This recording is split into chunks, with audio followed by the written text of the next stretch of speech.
Last session में मैंने आप लोग को कुछ बताया था रेजिडेंशियल स्टेटस, और उसमें मैंने एक बहुत इंपॉर्टेंट पॉइंट डिस्कस किया था।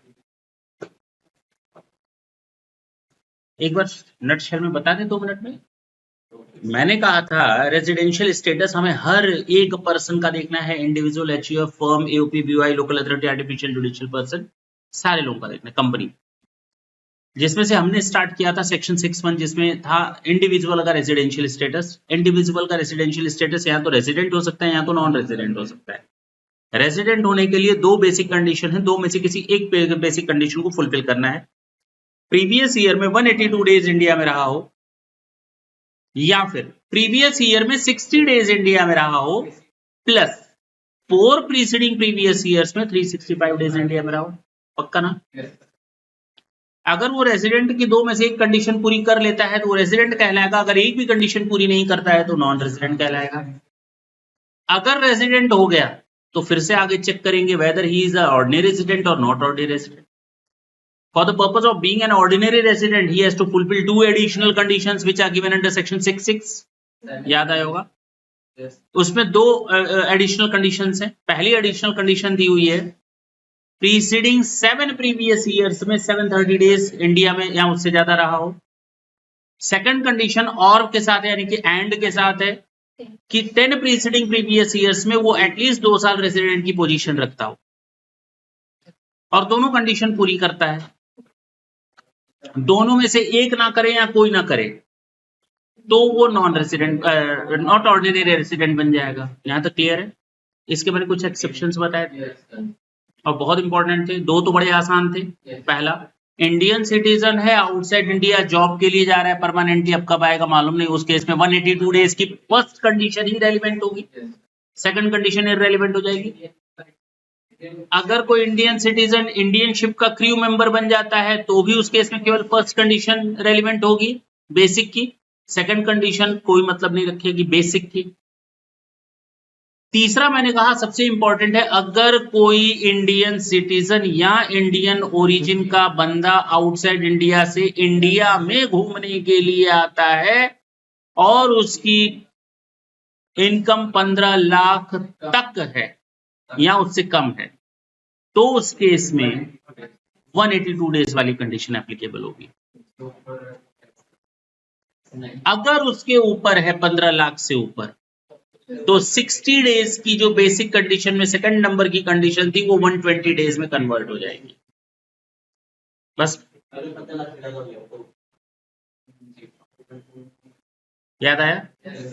इसके अलावा, और मैंने कहा था ये जो सेकंड कंडीशन 120 डेज वाला ये हमेशा RNOR होता है, ये भी मैंने बताया। फिर उसके बाद मैंने सेक्शन 6(1)A डीम्ड रेजिडेंट बताया। अगर कोई इंडियन सिटीजन, इसमें इंडियन ओरिजिन शामिल नहीं था, इंडियन सिटीजन आउटसाइड इंडिया से इंडिया में घूमने के लिए आता है और उसकी इनकम फ्रॉम फॉरेन सोर्सेज को छोड़ करके, ऊपर वाले में भी यही था, 15 लाख से अधिक है, इंडिया में क्या करने आता है?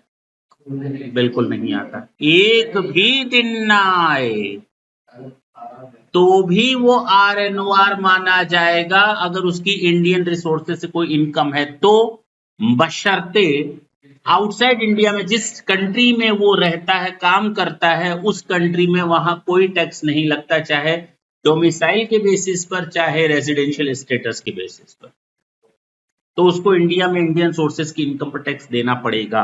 हाँ या ना? और ये सेक्शन 6(1)A था।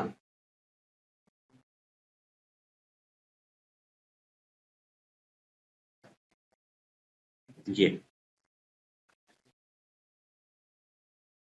यहां पर भी एक्सीड है और ये हमेशा RNOR होगा, यहां पर भी एक्सीड है, RNOR ही होगा। बस ये याद है, ठीक है ना?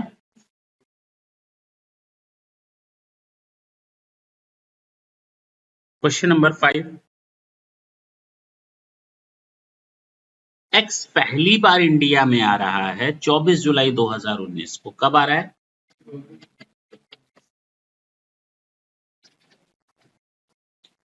और वो 25 दिसंबर 2020 तक रहता है इंडिया में। इंडिया में इतने दिनों तक रहता है।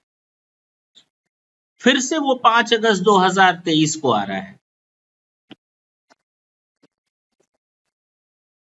किस पर्पस के लिए? केवल फंसा रहा है चोट्टा, इसका कोई लेना देना नहीं हमसे। इंडिया का कोई जब बाहर जाता है तब देखा जाता है एम्प्लॉयमेंट पर्पस। बाहर से कोई इंडिया में एम्प्लॉयमेंट पर्पस के लिए आए तो नॉर्मल सिचुएशन ही एप्लीकेबल होगी। एंड लेफ्ट इंडिया ऑन 25 नवंबर 23 को।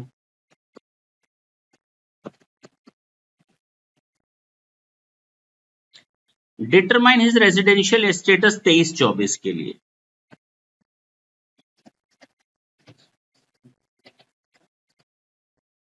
तो ढंग से देखो इधर, रेलिवेंट प्रीवियस ईयर 23-24, उसके पिछले सालों में चलो 22-23, 21-22, 20-21 और 19-20। इसके पहले वो इंडिया में कभी आया ही नहीं था, फर्स्ट टाइम आ रहा है। 19-20 में देखो जुलाई में आया, देखो इधर कब आया, तो जुलाई में 24 तारीख को आया, 31 का दिन होता है, 8 दिन जुलाई में रहा, अगस्त में 31 दिन, बोलो, सितंबर में 30, अक्टूबर में 31, नवंबर में 30, दिसंबर में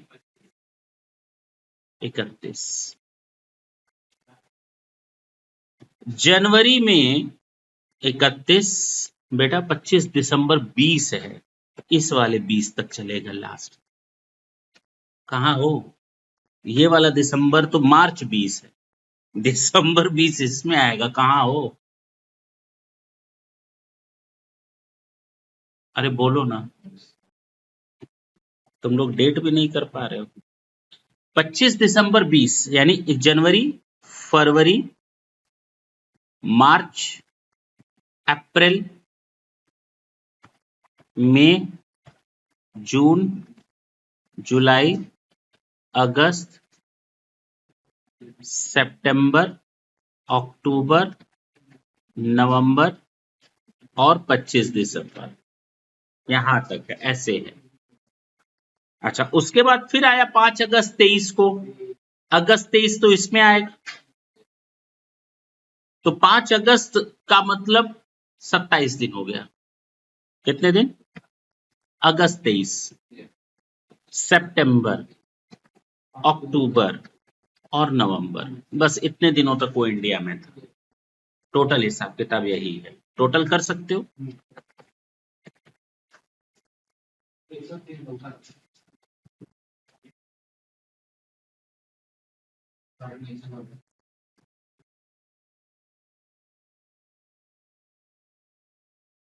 अरे ये तो पूरे साल भर का है ना, जनवरी से लेकर दिसंबर तक 366 दिन,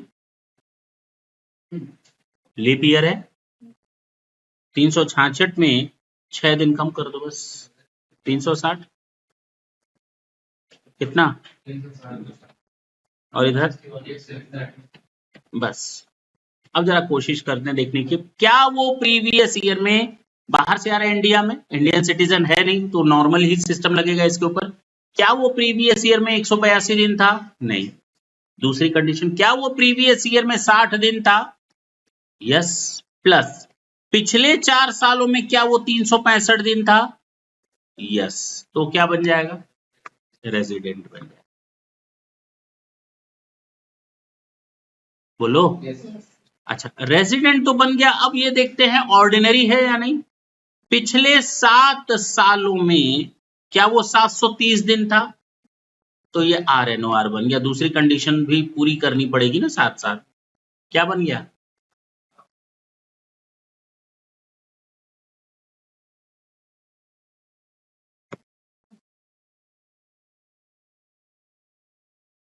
एक 113 दिन था। 251 दिन कैसे है इसका? 19-20 में 251 और हम लोग का आ रहा है 161।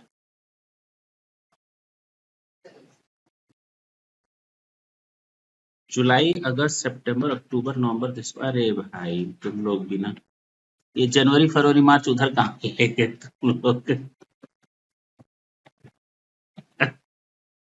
अरे बोलो ना, जनवरी फरवरी मार्च ये इधर रहेगा ना। ठीक, अब कर लोगे, हो गया, चेंज हो जाएगा, पक्का ना। क्वेश्चन नंबर 6 देखें। X a foreign citizen resides in India in totality number of days, तो वही हो जाएंगे, तो उससे कोई फर्क आंसर पर नहीं पड़ेगा, ठीक है ना, नीचे का ऊपर, लेकिन हाँ वो चेंज होना चाहिए। इंडिया में एक्स अ फॉरेन सिटीजन है तो नॉर्मल रूल ही लगेगा। Resides in India during the previous year 23-24 में वो 83 दिन था। प्रीवियस ईयर 23-24 में वो कितने दिन था? Determine the residential status assuming his stays in India during the last few years are as follows. अब जरा देखो, क्या वो प्रीवियस ईयर में 182 डेज था? तो पहली कंडीशन तो नहीं लगी, लेकिन अभी ऑप्शन है इसके पास, क्या 60 डेज था प्रीवियस ईयर में? हाँ, प्लस क्या 365 डेज था इंडिया में? यस या नो बताओ। इसके लिए पिछले 4 साल ले लो, 1 2 3 4, बताओ टोटल करके कितना आ रहा है? 378 डेज आ रहा है।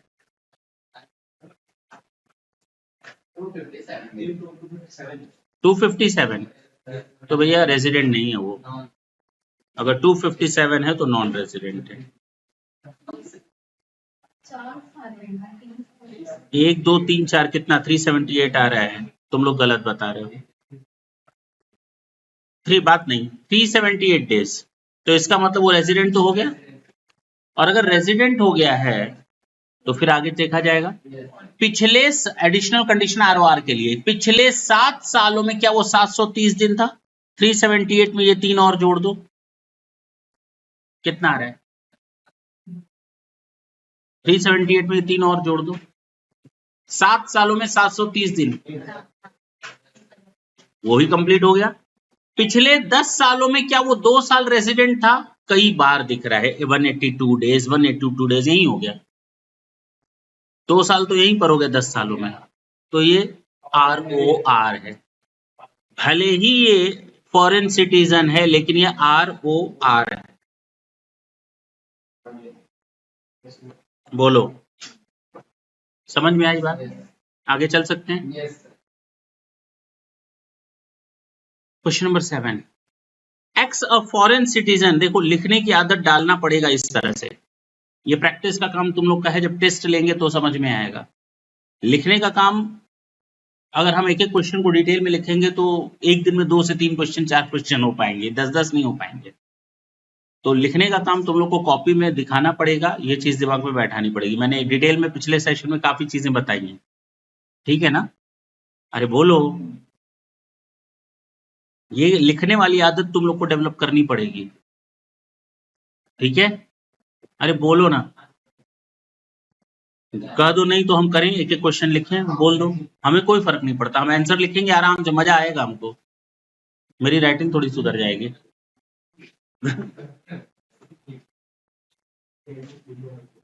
चलो इसका आंसर बताओ तुम लोग, 7 का।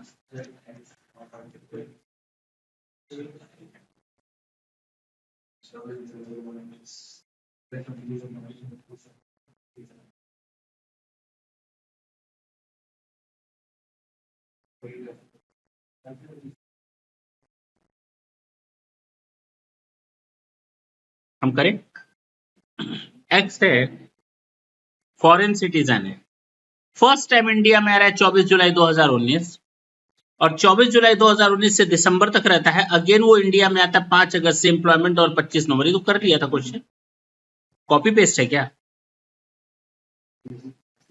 कॉपी पेस्ट है, बच गए तुम लोग, ठीक है ना। बोलो, ऊपर वाले क्वेश्चन में एक एक्स्ट्रा चीज दी थी, बताओ अगर वो फॉरेन सिटीजन है कोई फर्क नहीं पड़ता, बताओ वो इंडियन है, भैया रेजिडेंशियल स्टेटस पर क्या फर्क पड़ता है भाई? बोलो, फर्क पड़ता है। अगर कोई इंडियन सिटीजन इंडिया में आता है घूमने के लिए, यहां पर लिखा है वो एम्प्लॉयमेंट पर्पस के लिए आ रहा है, अगर आउटसाइड इंडिया से इंडिया में कोई बंदा घूमने के लिए आ रहा है तो 15 लाख वाला सिस्टम लगेगा। घूमने के लिए विजिट करता है, टेम्पोरेरी पर्पस के लिए। ये तो परमानेंट आ रहा है एम्प्लॉयमेंट पर्पस के लिए, तो कोई सिस्टम नहीं है, इसीलिए बच गए। ठीक है ना, बोलो ना। चलो क्वेश्चन नंबर 8 ये करके बताओ। झंडू बाम पीड़ा हरि balm. Mister Balm come to India from England on 30 June, और 3 साल रुकने के बाद वो वापस चला गया जर्मनी 1 जुलाई 2020 को। 30 जून 2017 से लेकर कब तक रह रहा है इंडिया में? 1 जुलाई 20 तक। चले आगे, ये इन इंडिया में स्टे किया था उसने। आगे देखो, वापस वो इंडिया में आता है 31 जुलाई, 1 अप्रैल 21 को आता है और 31 जुलाई 22 तक रहता है।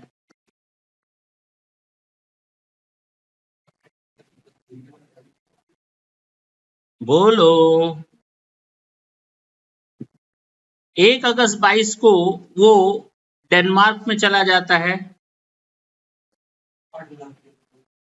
He transfer to India on 1 January 24 and join Delhi office. 1 जनवरी 24 को आता है और साल के अंत तक रहता है।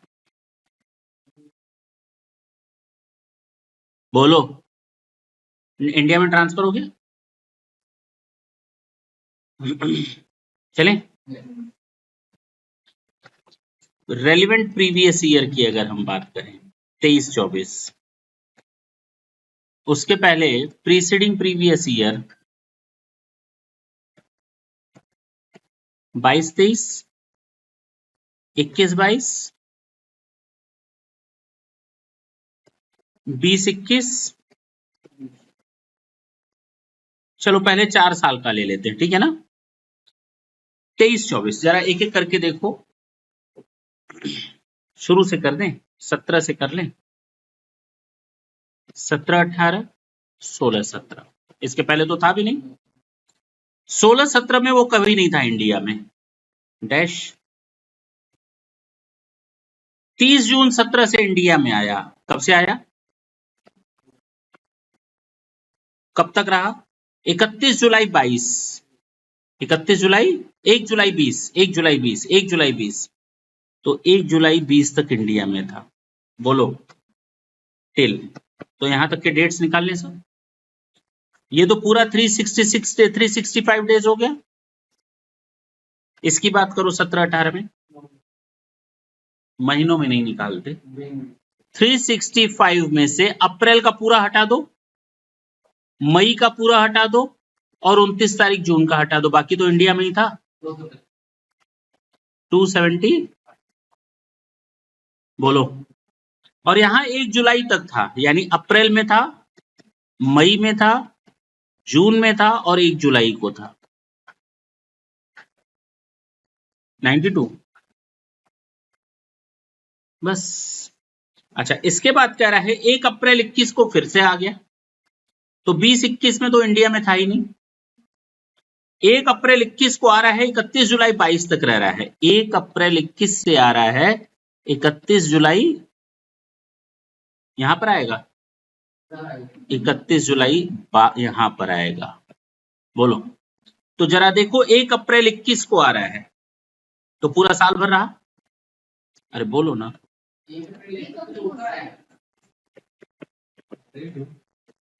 साल भर रहा, कितने दिन हो जाएंगे?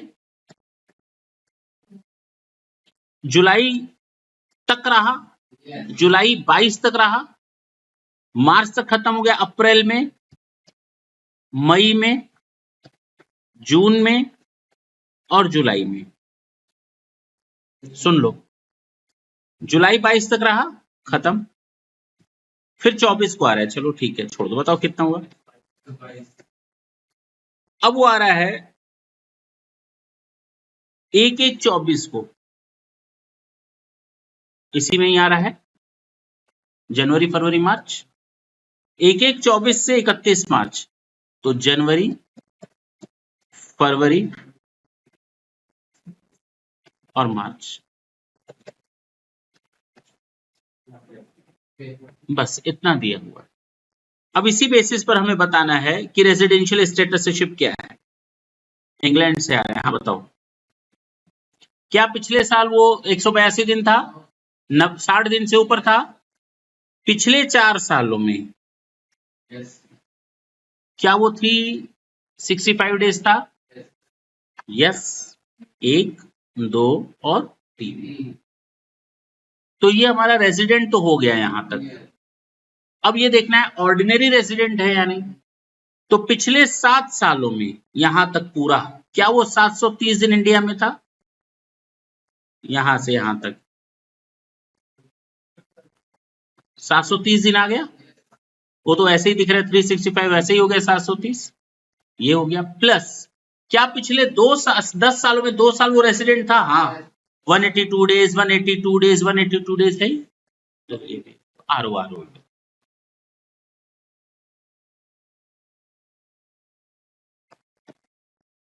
ठीक है ना।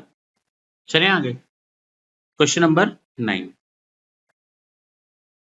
Brown, a citizen of Bahama, came to India for the first time 10 अगस्त 18 को आया वो इंडिया में। कब आया? And stayed up to 5th of March 19। ये पहला स्टे है उसका। 19 20 20 21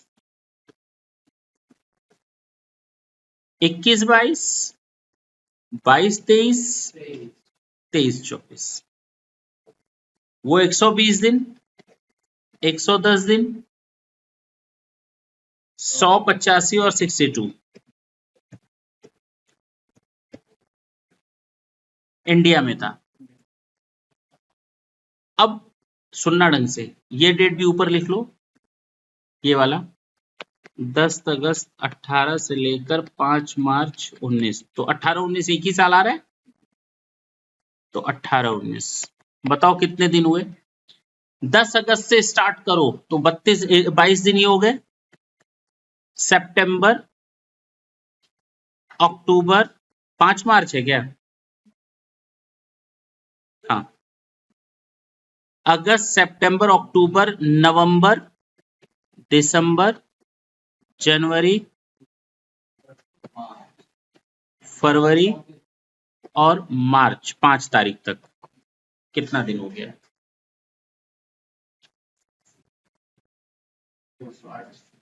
200। अब हमें इसी बेसिस पर आंसर लाना है। क्या वो प्रीवियस ईयर में 60 डेज वाली कंडीशन पूरी कर रहा है? 182 तो नहीं कर पाया, लेकिन 60 वाली कर गया। प्लस क्या पिछले 4 सालों में वो 365 डेज इंडिया में था? यस। क्या बन गया ये? क्या पिछले 7 सालों में 730 दिन है? तो केवल RNOR रहा।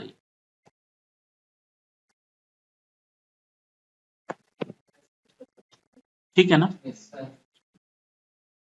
आते हैं 3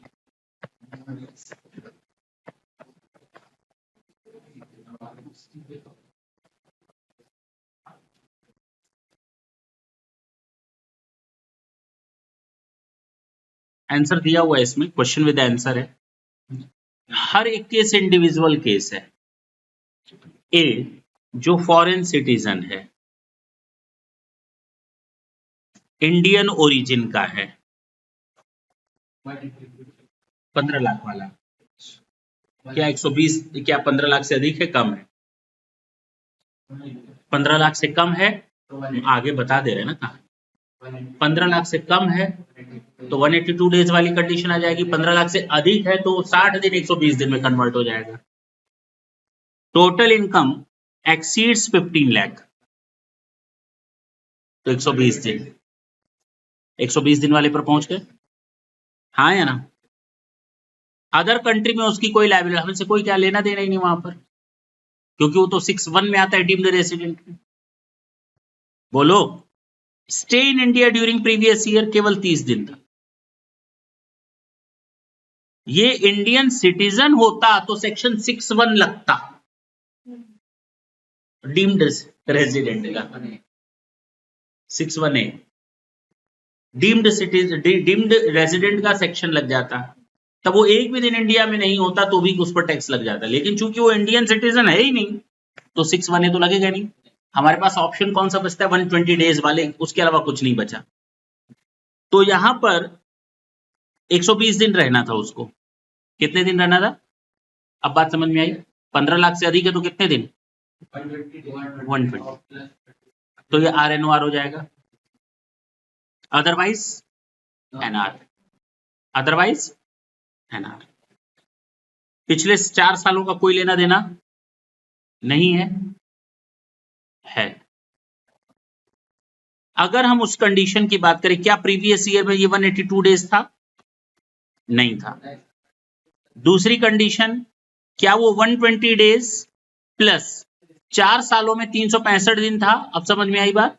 ऐसे तो ये तो हो रहा है, लेकिन 365 डेज क्या पिछले 4 सालों में है? लेकिन पिछले साल में तो 30 दिन था केवल, तो इसका मतलब ये कंडीशन पूरी नहीं हुई। तो क्या बन गया? ये NR बन। अब समझ में आई ना? पहली कंडीशन पूरी कर पाया ना। चले आगे, तो इसका आंसर आएगा, क्या वो दोनों कंडीशन पूरी कर रहे हैं 6 की एडिशन? उससे क्या फर्क पड़ता है? पहले तो ओपनिंग बेसिक कंडीशन की बात करेंगे। चलो दूसरा, क्या वो इंडियन सिटीजन है? हाँ। क्या वो इंडियन ओरिजिन का है? हाँ। तो इसके ऊपर दोनों में से कोई एक सेक्शन लग सकता है, ऊपर वाला भी और 6(1)(a) वाला भी। टोटल इनकम 15 लाख से अधिक है? नहीं। अगर 15 लाख से अधिक नहीं है तो नीचे वाला तो नहीं लगेगा, 6(1)(a) तो नहीं लगेगा। अब वापस आ गए 6(1) के बेसिक कंडीशन में, एक्सेप्शन में, जहां इंडियन सिटीजन अगर इंडिया में इंडियन ओरिजिन घूमने आता है और 15 लाख से कम है तो 182 डेज वाली ही कंडीशन लगेगी, बाकी कोई कंडीशन नहीं लगेगी। तो प्रीवियस ईयर में कितने दिन रहना चाहिए इसको? 182 डेज। नहीं है, क्या बन जाएगा ये? समझ में आई बात? इंडियन सिटीजन है, हाँ। इंडियन ओरिजिन का है, हाँ। 15 लाख से अधिक है तो दो कंडीशन, दो जगह जा सकता है, 6(1)(a) में भी जा सकता है और ऊपर वाले में भी जा सकता है। अदर कंट्रीज में इसकी लायबिलिटी नहीं है तो नीचे आने की चांसेस बढ़ गई। इंडियन सिटीजन है, क्या है? दूसरे कंट्री में टैक्स नहीं लगता और 15 लाख से अधिक है, तो इंडिया में एक भी दिन ना रहे तो भी RNOR मान लिया जाएगा। अब समझ में आई बात? अरे बोलो, इंडियन सिटीजन है और इंडियन ओरिजिन का है, 15 लाख से अधिक है, फिर से वही, अदर कंट्री में उसकी लायबिलिटी बनती है तो नीचे वाले में नहीं जा पाएगा, केवल ऊपर वाले में रहेगा। अगर 15 लाख से अधिक है तो 120 डेज वाला सिस्टम लगेगा RNOR के लिए। 15 लाख से अधिक है तो 15 लाख से अधिक है तो 182 डेज वाली कंडीशन लगेगी। मेरे दिमाग में 120 था, मुंह से 120, ठीक है 120 पहले से ही बोला था। चलो, स्टेज इन इंडिया, उससे कोई लेना देना नहीं, अभी लेना देना है लेकिन आओ है ये है। अच्छा 380 डेज नहीं, ठीक है कोई दिक्कत नहीं। आते हैं, अगर इस कंडीशन पे आ गए, वापस यहीं पर आ गए, क्या पिछले साल वो 120 दिन इंडिया में था? जरा देखो, नहीं है ना, तो बात खत्म हो गई, खत्म। तो नॉन रेजिडेंट हो गया, नॉन रेजिडेंट है। चले आगे, फॉरेन सिटीजन है, इंडियन ओरिजिन का आदमी है, तो केवल बेसिक कंडीशन वाले में ही चेंज हो सकता है, नीचे नहीं आ सकता 6(1)(a) में, क्योंकि वह इंडियन सिटीजन होना जरूरी है। इंडियन ओरिजिन का आदमी है, 15 लाख से अधिक है तो 120 डेज वाले पे चला जा सकता है। अदर कंट्रीज में लायबिलिटी नहीं है तो उससे कोई फर्क नहीं पड़ता यार। पिछले साल उसको 120 दिन रहना है कम से कम, या फिर और 365 दिन। क्या वो पिछले साल 120 दिन से अधिक था? 365 दिन से अधिक था, तो क्या बन गया? अब तो समझ में आ गया ना। फॉरेन सिटीजन है, इंडियन ओरिजिन का आदमी है, ऊपर ही रहेगा बेसिक कंडीशन। क्या उसकी 15 लाख से अधिक है? हाँ, 120 दिन वाला सिस्टम आ जाएगा। क्या वो 120 दिन था? 365 दिन था, लेकिन 182 दिन तो है। तो बात खत्म हो गई। तो 120 दिन रहे ना रहे, 182 दिन तो है। तो आ रहे चले आगे। इंडियन सिटीजन है, इंडियन ओरिजिन, दोनों जगह जा सकता है। टोटल इनकम 15 लाख से अधिक है, नहीं नहीं तो ऊपर ही रहेगा। और 15 लाख से कम है तो केवल 182 दिन वाला सिस्टम लगेगा। फर्स्ट कंडीशन नहीं है ना 182 दिन। हम भी कहां चले। तो पिछले साल के 182 दिन से अधिक है, नहीं ना, एनआर हो गया। चले आगे। फॉरेन सिटीजन, इंडियन ओरिजिन, नहीं है दोनों, तो नॉर्मल केस लगेगा। पिछले साल वो कितने दिन था, 60 दिन, और पिछले 4 सालों में 365 दिन, तो रेजिडेंट हो गया। रेसिडेंट हो गया। ऑर्डिनरी रेसिडेंट होने के लिए उसको 2 एडिशनल कंडीशन पूरी करनी पड़ेंगी, वो दोनों पूरी कर रहा है, देखो। तो क्या बन गया, यानी अभी तक हमने इनको देखने की जरूरत ही नहीं पड़ी थी, एक तरह से देखो तो, हाँ या ना। चलें, this was the most important question, और ये आपके सारे कंसेप्ट को क्लियर करवा देता है। अगर आपके वो कंसेप्ट क्लियर होंगे तो ये गलत नहीं होगा। अगर वहां उल जुलुल कहीं भी थोड़ा बहुत 19-20 एक जगह भी हो गया तो ये कहीं ना कहीं मिस मैच करेगा आपका।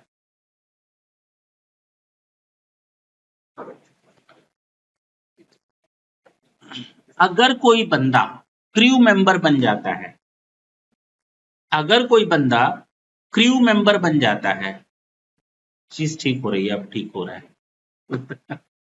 अगर कोई बंदा क्रू मेंबर बन जाता है, क्या बन जाता है, तो जहाज पर चढ़ता है और आता है। अब वो इंडियन टेरिटरी में है, जहाज अगर समुद्र में भी है तो हो सकता है वो इंडियन टेरिटरी में हो। अब वो फीता लेकर के तो चल नहीं रहा नाप पे कि कहां तक पहुंचा, कितनी दूर, हम बताएं लोगों को, ढिंडोरा पीटें। तो कहा गया इसके लिए कैसे पता चलेगा वो इंडिया में कितने दिन था, नहीं समझे। तो हर चीज रिटर्न में होती है। अब रिटर्न में क्या है, कब से स्टार्ट होगा उसका period of stay in India, जब से वो ज्वाइनिंग सर्टिफिकेट साइन नहीं कर लेता। The date entered into the continuous discharge certificate in respect of joining the ship by the said individual of the eligible voyage, voyage, ठीक है ना। तो जो वो वॉयज में, जिस वॉयज में जाएगा, उस पे जब वो डिस्चार्ज सर्टिफिकेट पर साइन करेगा, उस दिन से मान लिया जाएगा ये अब इंडिया के बाहर हो गया। यानी जिस दिन तक साइन करेगा वो इंडिया में ही माना जाएगा, ठीक। अब कब एंड होगा, जब वो डिस्चार्ज सर्टिफिकेट साइन करेगा कि अब हम वापस आ गए हैं। नापने की जरूरत नहीं है। इंडियन टेरिटरी में कहां तक है, 10 किलोमीटर है, 8 किलोमीटर पढ़ोगे तुम लोग कस्टम में, उससे कोई लेना देना नहीं। सर्टिफिकेट पर साइन जाते समय,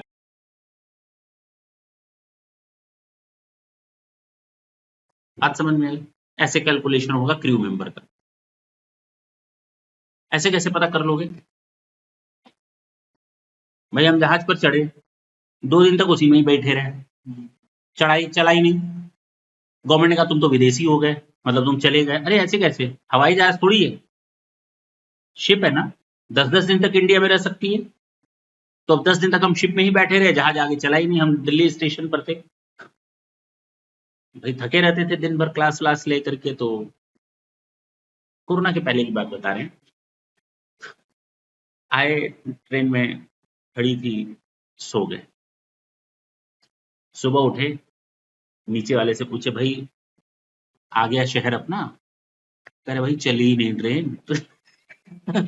जहां थे वहीं हो, तुम रात भर सोए हो, आगे पटरी बन रही है, कुछ प्रॉब्लम है, रिपेयर वर्क हो रहा है, अभी दिल्ली में ही बैठे। रात भर बीत गई थी और दिल्ली में ही थे। हमें लगा हम वापस अपनी सिटी चौंक गए हैं। तो ये वही बात हुई कि 10 दिन तक उसमें बैठे रहे शिप में, और साइन नहीं हुआ। अरे भाई जब साइन होगा चलने का तो मान लिया जाएगा। अब समझे मेरी बात, उस कंफ्यूजन को ही दूर कर दिया गया। तो कंटिन्यूअस डिस्चार्ज सर्टिफिकेट पर साइन करना, यानी अब चल चुका, आते समय कंटिन्यूअस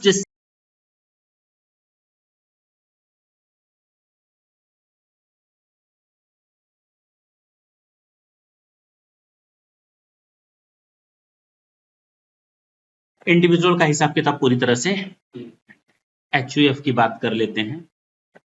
एचयूएफ या तो रेसिडेंट होगा या तो नॉन रेसिडेंट होगा। एचयूएफ या तो रेसिडेंट होगा या तो नॉन रेसिडेंट होगा। और एचयूएफ की बात अगर करें तो इसको फुल फॉर्म कहा जाता है हिंदू अनडिवाइडेड फैमिली। कैसे बनती है फैमिली, पहले तो ये भी पता होना चाहिए। ज्वाइंट फैमिली का नाम सुना है? ये ज्वाइंट फैमिली है, एक तरह से आप ये कह सकते हैं सांझा चूल्हा, पंजाबी में कहते हैं सांझा चूल्हा। अच्छा, मालूम नहीं, सुना ही नहीं था ये सब।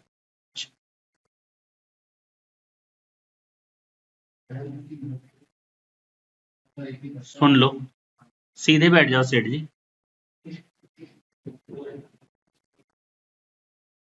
चलें, तो ये हमारी ये ज्वाइंट फैमिली मतलब एक मम्मी पापा हो गए, बेटा बेटी हो गए, फैमिली बन गई। दादा दादी भी शामिल हो गए, भाई बहन भी शामिल हो गए, वो भी एक पूरी ज्वाइंट फैमिली है।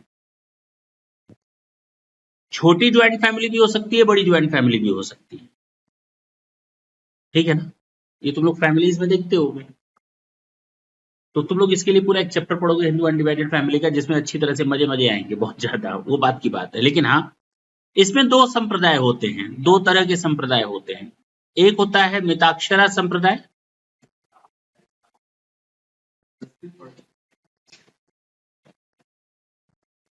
और एक होता है दाय भाग।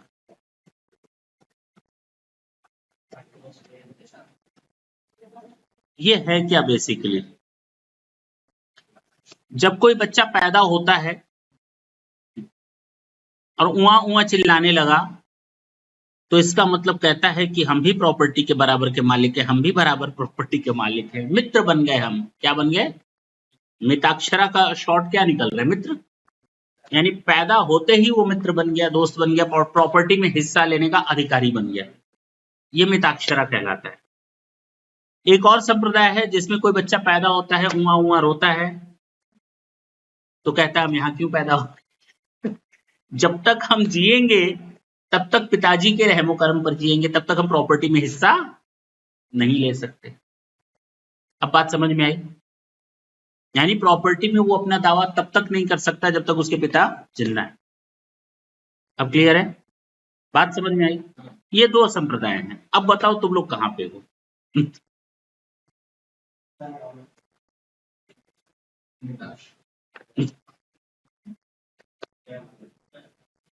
हम लोग यहाँ हैं। ये केवल कुछ वेस्ट बंगाल, आसाम और जम्मू कश्मीर के कुछ हिस्सों पर ही लगता है दाय भाग, बाकी पूरे रेस्ट ऑफ द इंडिया पर मिताक्षरा संप्रदाय में। फीमेल को भी बराबर का राइट मिला है, छोड़ दो, वो उस चैप्टर में पढ़ोगे, छोड़ दो। हो गया ये होता है एचयूएफ का हिसाब किताब। अब जब एचयूएफ में पूरी फैमिली होती है तो इसका एक मेन पर्सन होता है जो इस फैमिली को संभालता है, जिसको हम नाम देंगे कर्ता धर्ता। कर्ता। अच्छा, अब मान लो कोई फैमिली ऑस्ट्रेलिया में रह रही है, उसको अगर हम रेसिडेंट बनाना हो या नॉन रेसिडेंट बनाना हो तो कैसे डिसाइड करेंगे? हमने कहा किसी भी पर्सन के रेजिडेंशियलशिप बेसिस पर डिसाइड करेंगे, किस बेसिस पर उसको टैक्स लगना है। तो यहां तो पूरी फैमिली है, तो जब उसको रेसिडेंट बनना होगा, कर्ता करेगा सारे बच्चों को, सब बड़ों को, चलो चलो चलो इंडिया चलते, रेसिडेंट बनना है। सारे लोग बस्ता तैयार करेंगे, आ जाएंगे।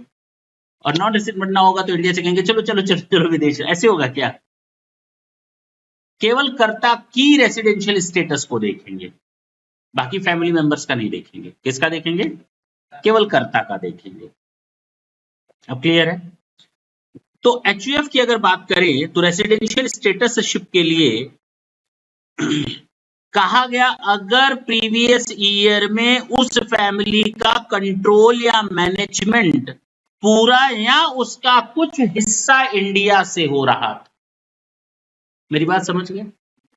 अगर पूरी फैमिली के डिसीजन मेकिंग इंडिया से या कुछ हिस्सा इंडिया से कंट्रोल या मैनेजमेंट हो रहा था। इफ द कंट्रोल और मैनेजमेंट होली और partly is out from India, ठीक है ना, बोलो, तो वो रेसिडेंट कहलाएगा। डिसीजन का मतलब जो कर्ता डिसीजन लेता है उसकी बात हो रही है, ठीक। अच्छा, नॉन रेसिडेंट कब माना जाएगा ये? जब उसका 100% डिसीजन आउटसाइड इंडिया होगा। मेरी बात समझ में आई? जब उसका थोड़ा भी डिसीजन इंडिया से हो रहा है, कंट्रोल थोड़ा भी इंडिया से हो रहा है, तो रेसिडेंट बन जा रहा है। तो इसका मतलब नॉन रेसिडेंट कब बनेगा? जब 100% of the control and management of its affairs are made out from the India, outside India. हाँ या ना? 100%। तो अगर उसके सारे कंट्रोल और मैनेजमेंट पूरी तरह से आउटसाइड इंडिया पे सिचुएटेड है तो वो नॉन रेसिडेंट हो गया। तो ये तो बहुत आसान है सर, रेसिडेंट और नॉन रेसिडेंट डिसाइड करना। 100% or part of the affairs are managed or controlled from,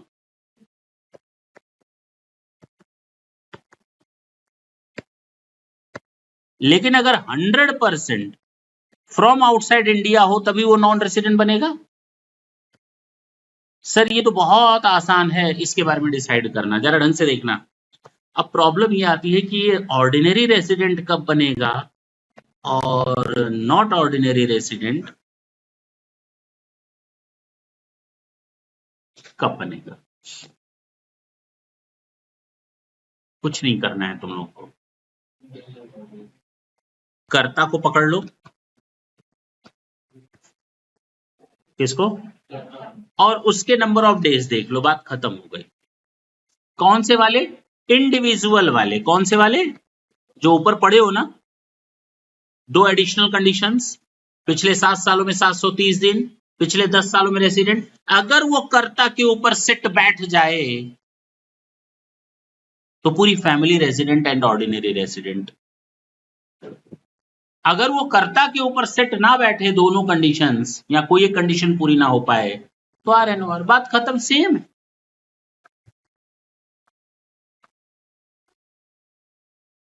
ये ऐसा क्यों? ठंड ज्यादा लग रही है? समझ में आई बात मेरी? क्लियर हुआ? फिर से बोलूं, एचयूएफ के केस में या तो एचयूएफ रेसिडेंट होगा या नॉन रेसिडेंट होगा। रेसिडेंट होने के लिए एचयूएफ का कंट्रोल एंड मैनेजमेंट देखते हैं कि उसका कंट्रोल एंड मैनेजमेंट या तो पूरी तरह से इंडिया में हो या उसका कुछ हिस्सा भी इंडिया में होगा ना, थोड़ा भी, तो भी control and management is from India. Even the part of the control and management is out from the India, it will be treated as a resident. If entire control and management or decision making process are outside India, then it will be treated as a non-resident. Once it is decided that the HUF is a resident, then again we are ready to bifurcate it into the case of either it will be a ROR or RNOR. ROR होने के लिए ये decide करना है कि वो कर्ता, केवल कर्ता, पूरी फैमिली नहीं, चलो चलो चलो चलो इंडिया में चलते हैं, चलो चलो चलो विदेश में चलते हैं, ना भैया, केवल कर्ता क्या पिछले 7 सालों में 730 दिन इंडिया में था? If yes, again check out the second one condition, whether the karta was resident in 2 years at least out from 10 preceding previous years. If yes, then the HUF will be treated as a ROR, otherwise RNOR. यानी यहां पर individual वाले ही शर्तें उस कर्ता के ऊपर लगेंगी, उस पूरी फैमिली को ROR बनाने के लिए या RNOR बनाने के लिए। अब समझ में आई? That's it. एक छोटा सा क्वेश्चन है, जरा देख। एक एचयूएफ है जिसके कंप्लीटली कंट्रोल्ड होते हैं इंडिया से मैनेजमेंट, हाँ या ना? कर्ता आरओआर है, कोई फर्क नहीं पड़ता, कर्ता से लेना देना नहीं। एचयूएफ के डिसीजन कहां से होते हैं? तो भैया हो गया, यहां कर्ता का आरओआर होने से कोई फर्क नहीं पड़ता, लेकिन फैमिली को अगर आरओआर बनाना है तो कर्ता अगर आरओआर होगा तो वो फैमिली भी आरओआर हो जाएगी। रेजिडेंशियल स्टेटस रेजिडेंट और नॉन रेजिडेंट होने के लिए कर्ता को देखने की जरूरत नहीं है, डिसीजन अगर इंडिया से है या नहीं वो देखना जरूरी है। तो रेजिडेंट हो गया, हाँ डिसीजन सारे के सारे इंडिया से हैं तो रेजिडेंट हो गया। अब आरओआर है या नहीं उसके लिए देखो कर्ता ने क्या वो दोनों एडिशनल कंडीशन पूरी की थी, कहता है हाँ, तो फैमिली भी हमारी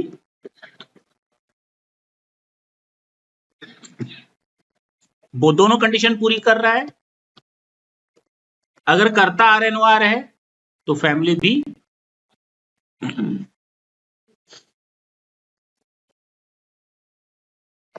ठीक है ना। एक करता है एचयूएफ का, वो इंडिया आता है हर साल 60 दिन के लिए एंड मैक्सिमम 91 डेज के लिए। उसकी रेसिडेंशियल स्टेटस बताओ।